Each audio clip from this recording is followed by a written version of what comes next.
ఇది కేవలం సమాచారంగా మాత్రమే భావించండి. వైద్య నిపుణులను సంప్రదించండి. సో సార్ ఇప్పుడు ఈ బ్రెయిన్ స్ట్రోక్ మనం సాధారణంగా వింటూనే ఉన్నాం.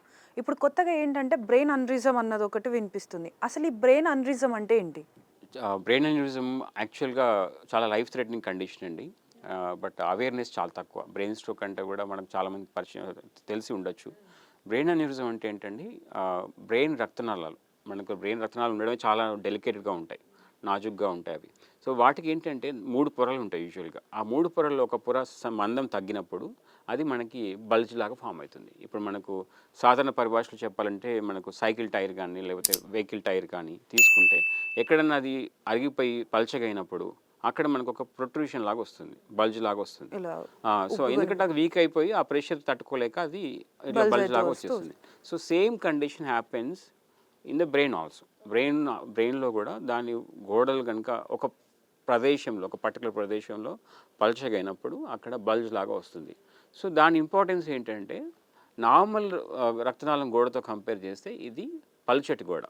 సో ఎప్పుడు ప్రెషర్ ఎక్కువ ఉన్నా కానీ, లేదంటే ఆ పల్చట్నెస్ అనేది ఇంకా పెరుగుతూ ఉంటుంది. అది ఎక్స్పాండ్ అవుతూ ఉంటుంది. బెలూన్ లాగా స్లోగా గ్రో అవుతూ ఉంటుంది. ఆ గ్రో అయ్యి ఒకానొక టైంలో అది ఆ ప్రెషర్ ఎక్కువైనప్పుడు ఏంటంటే, లేకపోతే దాని మరీ పల్చగా అయినప్పుడు ఇట్ విల్ గివ్ అవే. అంటే అక్కడ బస్ట్ అయ్యే అవకాశం ఉంటుంది. సో బస్ట్ అయినప్పుడు ఏమవుతుంది, ఆ పైప్లో ఉన్నదంతా బ్లడ్. సో ఆ బ్లడ్ సడన్గా బ్రెయిన్లోకి వచ్చేస్తుంది. సో బ్రెయిన్లోకి రావచ్చు, లేదంటే బ్రెయిన్ చుట్టూ ఉన్న వాటర్ సబర్కనాయిడ్ స్పేస్ అంటాం, దాంట్లోకి వస్తుంది. సో దాంట్లోకి వచ్చినప్పుడు ఏంటంటే చాలా లైఫ్ థ్రెటనింగ్ అండి. అంటే 50% ఆఫ్ కేసెస్లో either they may not survive, అంటే లైఫ్ రిస్క్ ఉండొచ్చు, లేదంటే కోమాలు, పర్మనెంట్ కోమాలు ఉండే అవకాశం ఉంటుంది. Only 50% they will survive with all the treatments.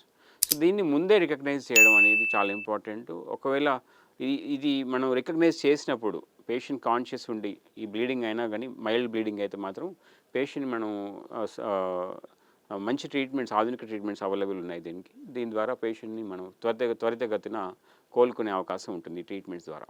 So sir ఇప్పుడు ఈ బ్రెయిన్ అన్రిజంని మనం అంటే దాన్ని గుర్తుపట్టడం కోసం సిమ్టమ్స్ ఏ విధంగా ఉంటాయి అసలు? ఒకటి అండి, 2 రకాలుగా ఉంటాయి. ఒకటి ఏంటంటే అది ఒకవేళ బర్స్ట్ అయినప్పుడు మనకి ఎవరికి తెలియదు పేషెంట్ బ్రెయిన్ అన్యూరిజం ఉన్నట్టు. సడన్గా తను పని చేసుకుంటున్నాడు. సడన్గా హెడేక్ వస్తుంది. హెడేక్ వచ్చి ఆ హెడేక్ ఎలా ఉంటుందంటే, వాళ్ళు ఎలా చెప్తారంటే, నాకు జీవితంలో ఇలాంటి హెడేక్ ఇంత సడన్గా సివియర్గా ఎప్పుడు రాలేదు. అండ్ దాన్ని టెక్నికల్ పరిభాషలో థండర్ క్లాప్ హెడేక్ అంటాం. సో అంత సడన్గా థండర్ క్లాప్ హెడేక్ వచ్చినప్పుడు డెఫినెట్గా ఇట్ ఈస్ కన్సర్నింగ్. సో వెంటనే మనం దానికి స్కాన్ చేసుకోవాల్సిన అవసరం ఉంటుంది. స్కాన్ చేసినప్పుడు మనకు అన్యూరిజం బయటపడే అవకాశం ఉంటుంది.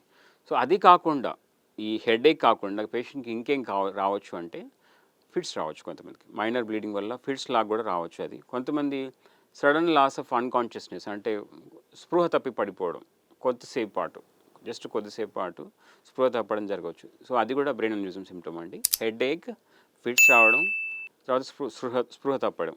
నాలుగోది ఏంటంటే పర్మనెంట్గా కోమాలోకి వెళ్ళడం. అంటే తను స్పృహ తప్పాడు, బట్ మళ్ళీ బయటికి రాలేదు, కాన్షియస్లోకి రాలేదు. సో ఇవన్నీ కూడా అన్యూరిజం బర్స్ట్ అయినప్పుడు వచ్చేటువంటి సిమ్టమ్స్. కొన్నిసార్లు పేషెంట్కి అన్యూరిజం బర్స్ట్ కాకపోవచ్చు, బట్ ఆ సైజ్ గ్రో అవుతూ ఉండొచ్చు. సో దానివల్ల నా సరౌండింగ్ నార్మల్ బ్రెయిన్ కానీ, బ్రెయిన్లో నుంచి బయటకు వచ్చే నర్వ్స్ మీద కానీ కంప్రెషన్ జరగవచ్చు. సో దానివల్ల కూడా సిమ్టమ్స్ ఉండొచ్చు. దాంట్లో ఏం సిమ్టమ్స్ ఉంటాయంటే, కొన్నిసార్లు ఐ అంటే కన్ను గ్రుడ్డుకి వెళ్ళేటువంటి నర్వ్స్ అయితే కంప్రెస్ అయినప్పుడు ఏమవుతుందంటే, మనకు కన్ను డ్రూపింగ్, అంటే ఒక కన్ను రెప్ప అనేది వాలిపోయి ఉండడం ఎప్పుడు.